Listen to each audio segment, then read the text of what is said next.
આગામી 12 એપ્રિલે હનુમાન જન્મ ઉત્સવ છે, ત્યારે સુરતમાં 6000 કિલો બુંદીનો લાડુ બનાવવામાં આવી રહ્યો છે। પારદેશ્વર અટલ આશ્રમ ખાતે આ લાડુ બનાવવામાં આવી રહ્યો છે। હનુમાન જન્મ ઉત્સવ નિમિત્તે ભક્તોને આ લાડુ પ્રસાદીમાં આપવામાં આવશે। સુરતના પાલ વિસ્તારમાં આવેલા અટલ આશ્રમ ખાતે હનુમાન જન્મોત્સવની ઉજવણીનો વિશેષ કાર્યક્રમ રાખવામાં આવ્યો છે। હનુમાન જન્મોત્સવની ઉજવણી નિમિત્તે 6000 કિલોનો બુંદીના મહાલાડુ બનાવવામાં આવી રહ્યો છે। આ અંગે આશ્રમના મહંત બટુકેગીરી મહારાજે જણાવ્યું હતું કે 12 એપ્રિલ અને શનિવારના પાવન દિવસે હનુમાન જન્મોત્સવ છે, ત્યારે વર્ષ 2004થી શરૂ થયેલ બુંદીના લાડુ બનાવવાની પરંપરા આજે પણ અકબંધ છે। આ વર્ષે 6000 કિલો બુંદી લાડુ મહાલાડુ બનાવવામાં આવશે। આ લાડુ બનાવવાની તૈયારી પૂરજોશમાં ચાલી રહી છે। આ લાડુ બનાવવા માટે 30 જેટલા રસોઈયા દ્વારા બુંદી બનાવવામાં આવી રહી છે। આ મહાપ્રસાદનો લાહવો લેવા ભક્તોને નિમંત્રણ આપવામાં આવ્યું હતું।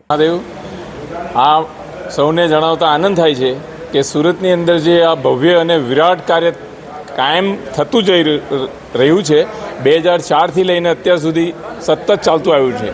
હવે એની અંદર આપણે સહભાગી થઈએ ને તો એના જેવું ભાગ્ય કોઈ નહીં।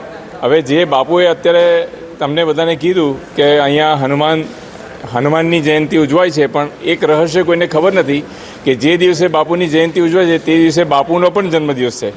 એટલે એ પોતે પણ સાક્ષાત હનુમાન જ છે, એ કોઈને ખબર નથી। પણ અહીંયા વિરાટ સ્વરૂપે આ વિરાટ કાર્ય કેટલા બધા થયા તમે જોઈ શકો છો।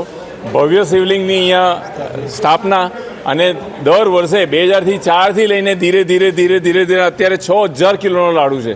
એટલે આવું ભવ્ય અને વિરાટ કાર્ય બાપુએ કર્યું તે આખી દુનિયામાં અમૂલ્ય છે। મેં બીજે કશે જોયું નથી। હું ઇંગ્લેન્ડથી આવું છું ને બાપુએ મને અત્યારે દીક્ષા આપી છે। અત્યારે પ્રયાગરાજની અંદર જે કુંભ હતો, મહાકુંભ, તેની અંદર મને દીક્ષા બાપુએ આપી।